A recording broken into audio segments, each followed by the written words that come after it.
Hello everybody, and welcome to a brand new episode on the TNT channel. Episode 9, I believe, and I am correct, because my last video was up 2 days ago as of recording this. And today, we are back to doing KamenRider ZO, and we are doing episode 4, as so. And so now I'm just trying to remember. Like, it's been like a whole week since I watched the last episode of ZO, because I only watched it like 2 times. The first time to get a feel for it, to get my own opinion, and the second time just for editing purposes and recording. Now I'm trying to remember, what did happen last time?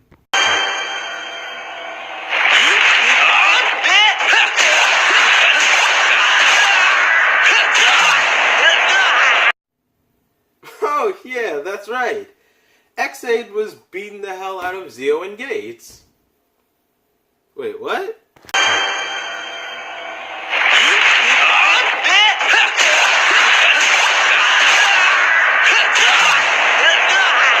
Oh, yeah, that's what we do. Fuck the community, we can hit shit. Yeah, because now I remember. Where we last left off, KamenRider X8 was fighting Zio and Gates, but for what particular reason, I do not know. But, in the midst of all the fighting, first time just stops. Like, time immediately just stops. Everyone is frozen, but their perception of time is still happening. But it's a little strange. Who in this show has the ability to just stop time at their own will? Surprise, motherfucker. Oh, relax. It's not Kronos, it's Hora, the time tracker that we were introduced to last episode. And it is a well-known fact that time jackers can pause time, and she just walks into the scene.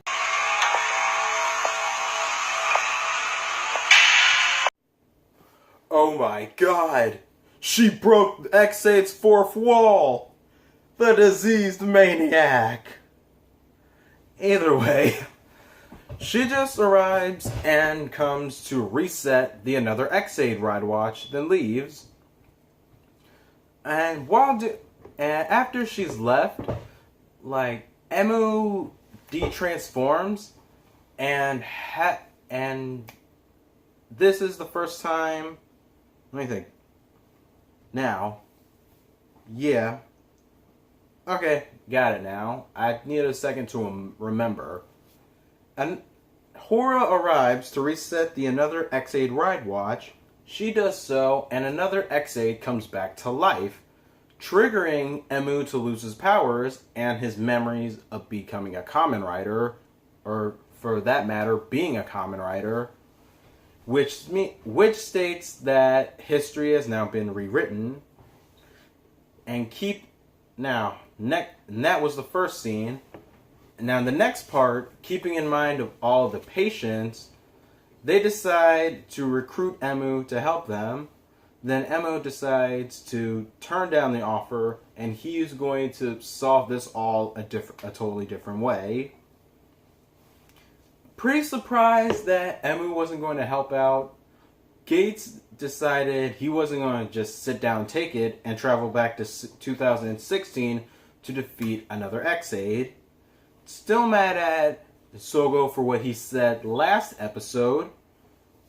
Like, Tsukomi tells Sogo that he personally doesn't hate you, because he actually knows, like, they both know what it's like to actually lose loved ones and want to go out and fight and help them.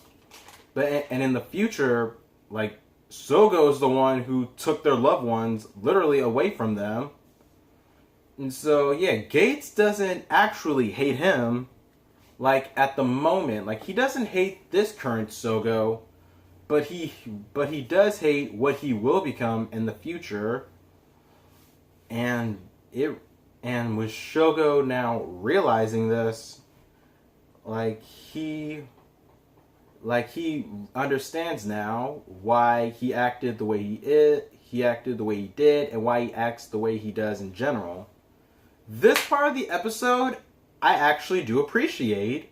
It acknowledges the mistake that it made last episode with what Sogo said, and it just works. It acknowledges him now, he acknowledges it now, which will be resolution for like the rest of the episode. And secondly, because of that line last week from what Sogo said, which was pretty stupid, asking Gates if he even could understand that. That's not true. A lot of people gave that a bit of backlash, and I'm just happy that now that has resolution for this episode, and so on. With that said, Gates finally makes it back to 2016, and he finally catches up with X8 and Brave after a battle.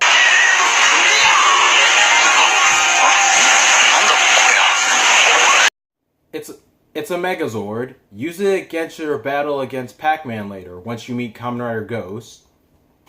Anyway, traveled back to 2016, Gates now hopes to get their full cooperation, warning them how he first explains to them the time. He explains to them, okay, after Gates finds them, they go back to Sento University Hospital and explain to them everything about the Time Jackers and how another X-Aid will come and how their powers will fade away. And how he's not so much warning them, he's basically there to make sure that doesn't happen.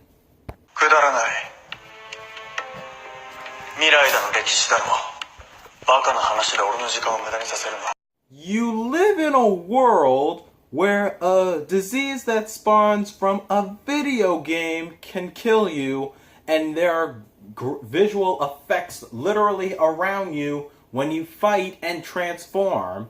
How do you not believe a story from someone coming from the future?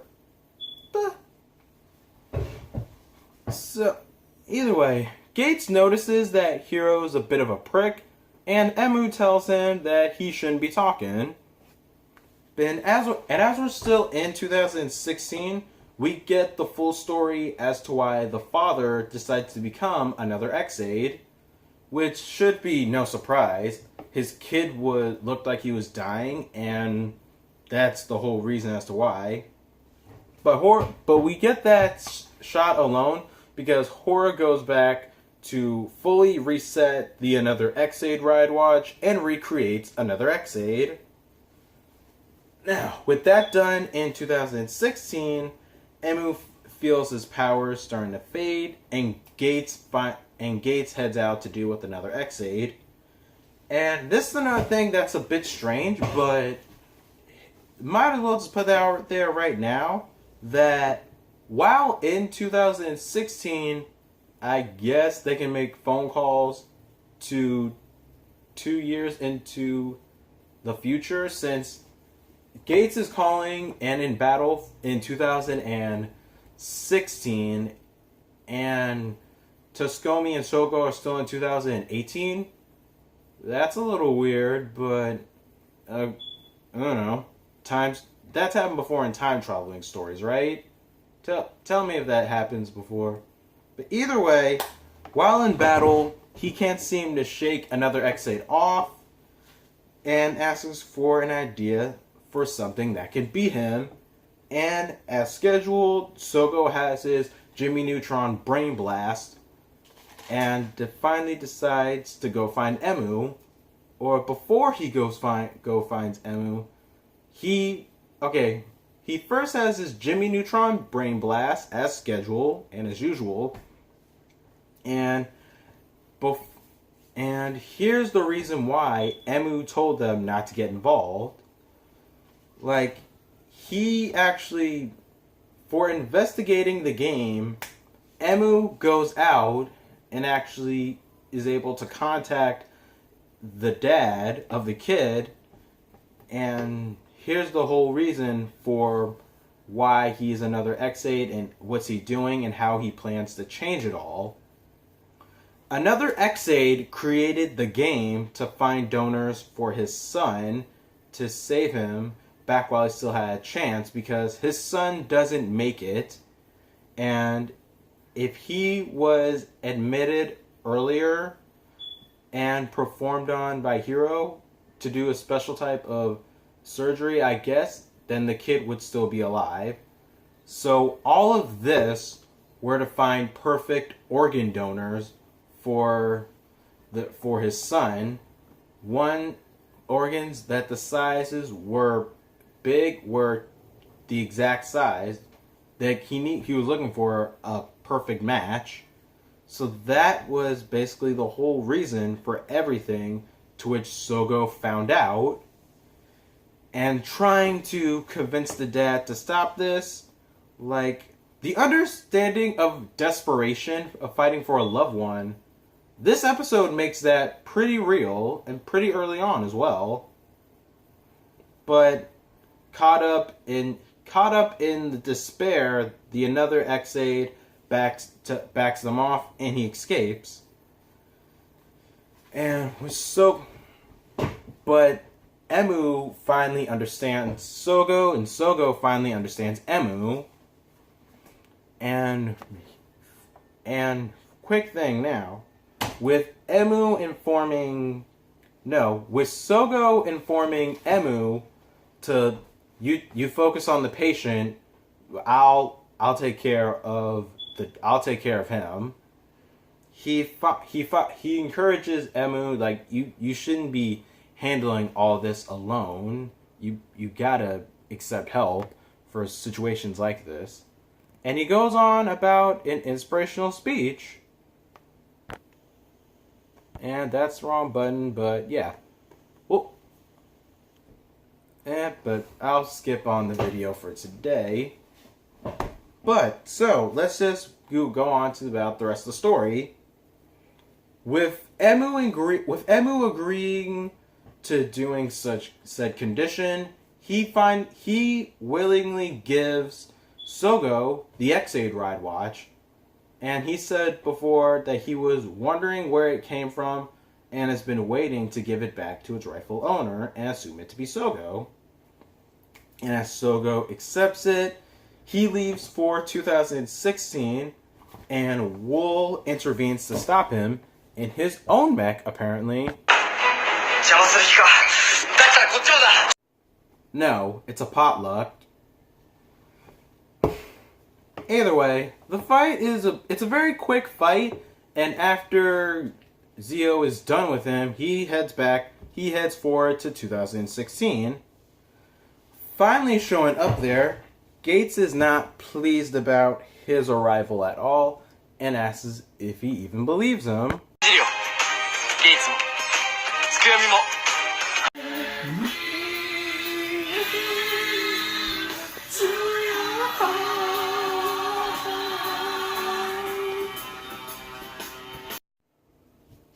Alright, now, in the midst of the battle, Emu finally shows up, and he transforms into X8, and he does well.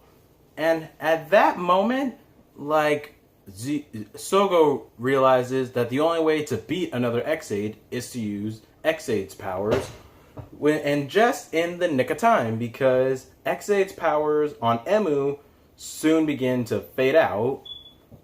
And Woz finally arrives in this episode to say the only way to beat the only way to beat a rider is to best another rider. Or the only way to best a rider is with the power of another rider.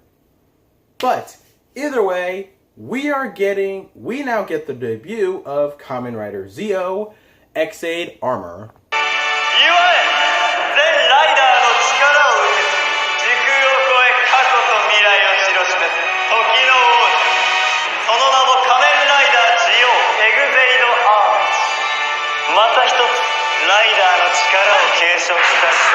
We get it, Woz. You're in love with him. Now put your boner away so that we can focus on the rest of the show.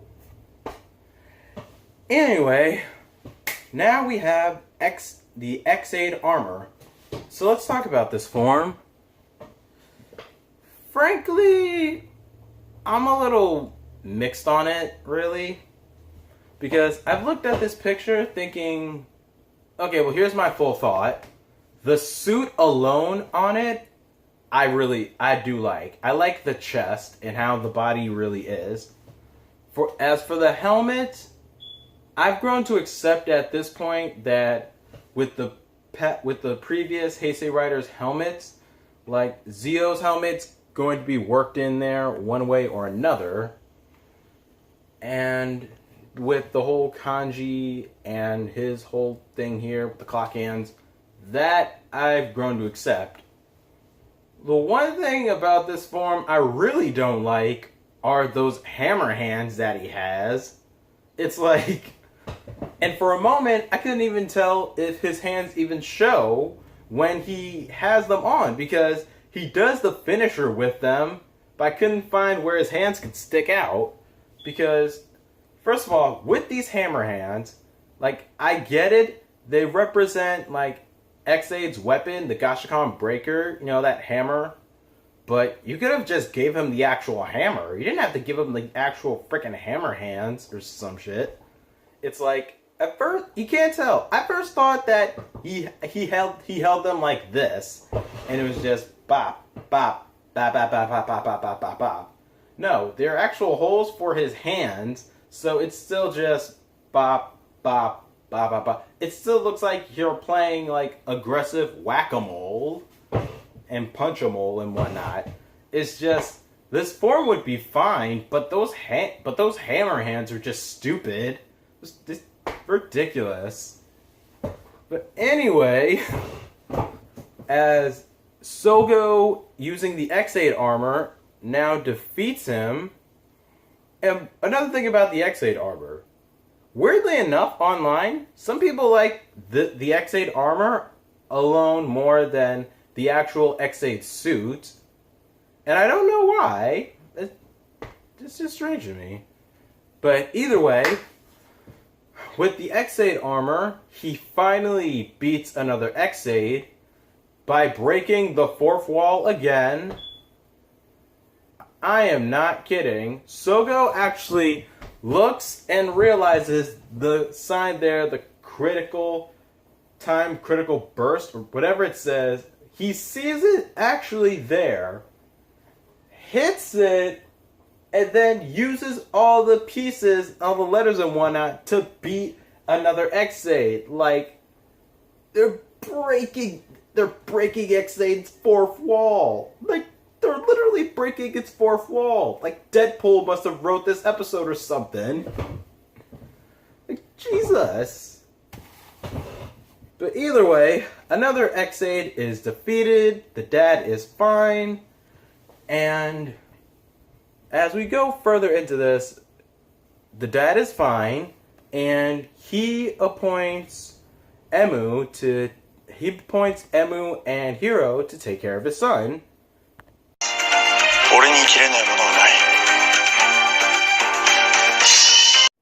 He really can. Just watch him slice these nuts.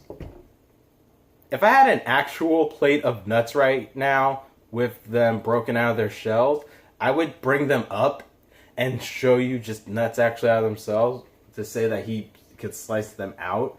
But I don't, so just that line, pretty much. Either way, before they all leave 2016, as you like Sogo gives Emu a blank ride watch to connect them together. So now we can finally return back to 2018, the year of good movies like Black Panther, Black Klansman, Night School, which I'm going to see this Friday. Go see that movie. Do it. See that movie. And back in 2018, while I guess Sogo's coming home from school, we see that the son is still alive. So thank God for that. They saved his son. And while home preparing for dinner, like, Sogo tells Gates this. He doesn't say this word for word, but he tells him that if he does go down the wrong path and does become the evil Omazeo, then destroy him yourself, because he trusts him and Tsukuyomi's judgment. And after that, we get monologue from Woes that'll tell us about a little hint about the next episode, which is the Forze/Spies episode. If you want to know my thoughts on that, find out the next episode to see. But overall, this episode is pretty good. Like, I'm not kidding. This is actually a good, like, Monster of the Week episode.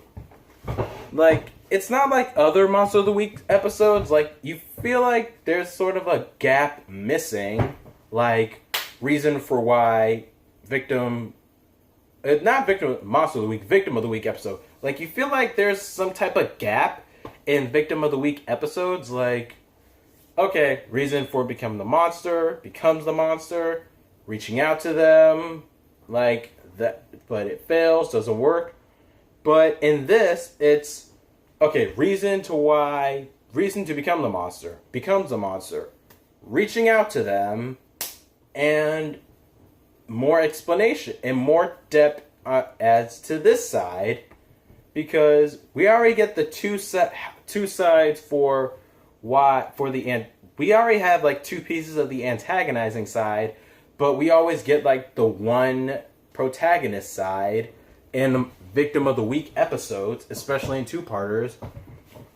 And since then, it feels like there's been like just a gap there, or at least it realized that until I saw this episode. So with Zeo there to back up X-Aid for a reason as to why, like, of course, like the dad still becomes another X-Aid, but there's more resolution. But there's more resolution there, which was the somewhat theme of this whole episode, and it did a pretty good job at that. And this episode alone, it also acknowledged the mistake it made last week with Gates and Shogo. It does little right now, but with it being so early on, it has a chance to grow from there. And so, just a lot of respect.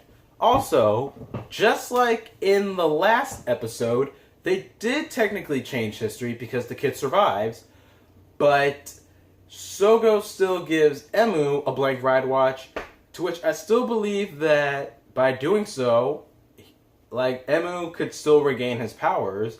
That way, the events in X8 still happen. That's the same thing I have for Build, but it's different.